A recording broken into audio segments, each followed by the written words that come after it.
where it's going to go. I don't know if anybody's going to do anything about it. Hopefully they will. Based on 28 years experience and research, I have determined there are thousands of victims who have been targeted by an illegal U.S. government rogue criminal enterprise that is active 24 hours a day throughout the United States. A network of victims who work with me have reached the same conclusion based on 1, their personal experience. These are the people who have come to me. 2, the significant number of victims, thousands of them. And 3, the extent and intensity of the harassment. I'm talking about micro beams, I'm talking about surveillances, I'm talking about poison gas, everything, the evil that you can think of. I believe this well-organized, sophisticated operation has a central command located somewhere in the United States with multiple satellite offices scattered throughout the country. This criminal enterprise by this rogue element targets an individual. It is necessary in order to target them, they 1, identify the individual, 2, outline the reason the victim is targeted, and 3, document and identify the weapons and tactics being directed against him or her. So I will do that in this lecture that I'm giving right here today.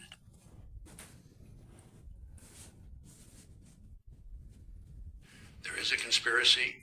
This lecture is dedicated to all the corrupt politicians, the judges that allow any guilty people to go to jail deliberately, and my number 2, my second webmaster is a victim of this. Not only the politicians, and the judges, but the bureaucrats who investigate these matters. CIA, FBI, military intelligence. The real, most serious culprits of all are the military intelligence.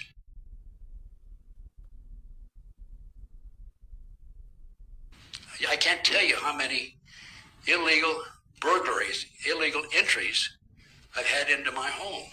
It's like Grand Central Station. They're in and out of there, and it's unbelievable. I took a trip when I was in Nebraska.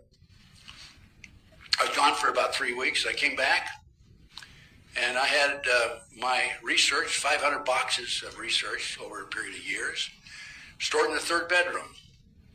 They helped themselves to 200 boxes of my research.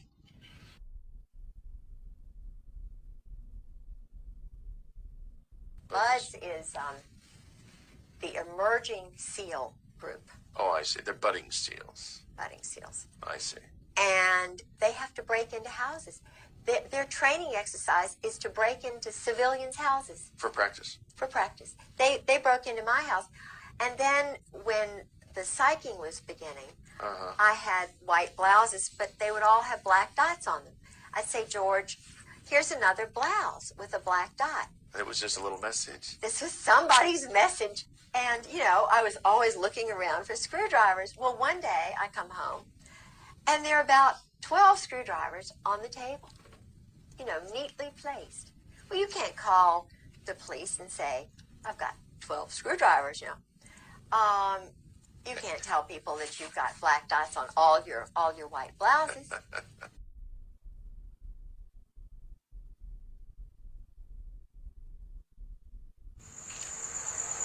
It's the thing nightmares are made of. It's so creepy that I decided to have a bolt put on the door, and I'm having my son sleep in here with me. Creepy only begins to describe it. It's like an alternate reality, really. When she'd get home from work, Fasika Tafara started noticing things out of place in her home. They were just all open, but what was weird is, so for example, they were open like this, but they were all at the same level. First, the windows, then lights turned on, her cabinets pulled out. It's intended to let me know that somebody has been here. Gang stalking.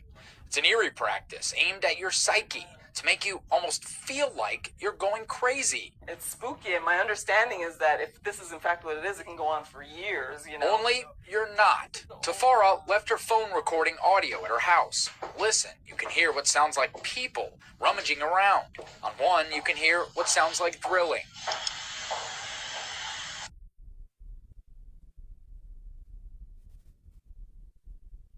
They're in and out of my car on a regular basis. I can, right here in L.A., I can park down, I remember parking downtown, And I came back, and they do this all the time, turn the direction signal on. I start the car up, the direction signal's on. I had my car stolen twice. I had my brake lines cut. I have had 2 windows shot out when I was standing nearby. They were intimidating me. They weren't real bullets, fortunately. They were air bullets. And that's what they're trying to do. They're trying to intimidate me. I've been poisoned in Las Vegas. I was poisoned. And what they did there, the only way they could have poisoned me is they had the condominium next to me, and they were pumping poison in through the air ducts.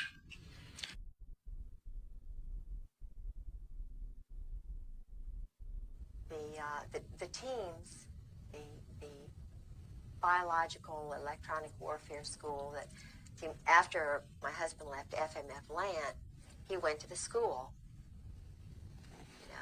the Special Operations School, which ran the teams, foreigners, and everywhere.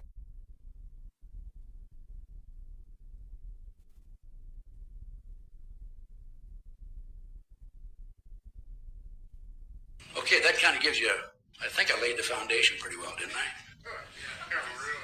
Yeah. Okay, that just tells you what they're after. Okay, I'm not the only victim. There's thousands of Americans out there. By the way, I've been shot with a laser beam twice in my back. Fortunately, they're not very good aims. And my webmaster, Clarence Malcolm, been shot also.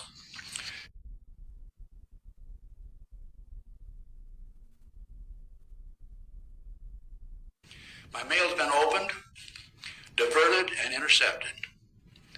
My phone was cut off once. And I called the phone company. I said, hey, you discontinued my phone. Why? They said, well, we sent you a bill. You didn't pay it. I said, well, where'd you send it? They sent it to a fictitious address in Florida. Never heard of it. I've had mail disappear. People written to me, and I've never received it. Surveillances are almost daily occurrence. And what I do is I do U-turns on them and get around behind them and chase them. And they try to intimidate me. Look, I was in a gun battle in Memphis, Tennessee at the airport. If they're going to intimidate me, they're not going to intimidate me. I'm not afraid of them. I've dealt with terrorists when I was in the FBI. And I remember when back in about 90 or 91, they put a dirt bag out, just parked across the street, maybe 4 or 5 cars up. And I would see them there, and I'd put on my gun, go out and get in my car, drive by at 3 miles an hour, stare them down, do a U-turn, 3 miles an hour, stare them down. Then I'd park in behind them. And they couldn't get out of there fast enough. One of them ran a red light. Then I chased another one and cornered him on the street, blocked him, and I reached under my front seat like I was going for a piece. And his eyes got big as saucers. And I was on a street that went up the hill and down. It was one way. I went up and down and parked at the bottom of the hill. And then he started coming up, and I was watching the rearview mirror. I could see the top of the car. And when he saw me, he stopped and backed up the wrong way in a one-way street. By the way, I've got some pretty good license numbers, a lot of license numbers that I'm saving. My business has been sabotaged, Virginia McCullough. I've had telephone taps. I sued GTE back in the 80s, got an out-of-court settlement. The real, most serious culprits of all are the military intelligence. I've had threatening phone calls. I came back from a trip once, and I got up in the morning. I was looking for a file on a desk, and I had a phone call, 827. The voice said, male voice said, did you find your file? Click. They had a hidden camera in my house. I was gassed on the freeway, attempted gas on the freeway. They gassed my webmaster, Clarence Malcolm. I've interrupted 2 attempts to steal my car. I've had flat tires. In one instance, I had 3 nails in the same tire. That's a little more than a coincidence, I think. I've had my gun stolen. I had 4 guns stolen out of my house in Nebraska. I sleep with a gun under my pillow. I got a .30 Combat Magnum. And one day, just a couple of years ago, I check it regularly. I checked it and somebody had come in and taken the bullets out of it. So if they came in on me, I was going to have to throw the gun at them, I guess. Cameras, they'd taken pictures of me. My webmaster was hit with uranium-235. I know for a fact I've had a trash cover on me. My computer has been sabotaged. I've been expelled from the Ex-Satan Society. I've talked about my plans, the disinformation program, McCullough, Horowitz, and so forth. Those are just the life of a person who dares to take them on. Also, I might mention that in the early 1980s, I had 4 investigations on me. I know because I applied through the Freedom of Information Act. And one of the reports came, they sent me back. It wasn't anything significant, a couple of pages on the report. And they said, in the interest of, quote, national security, we can't give you the full file.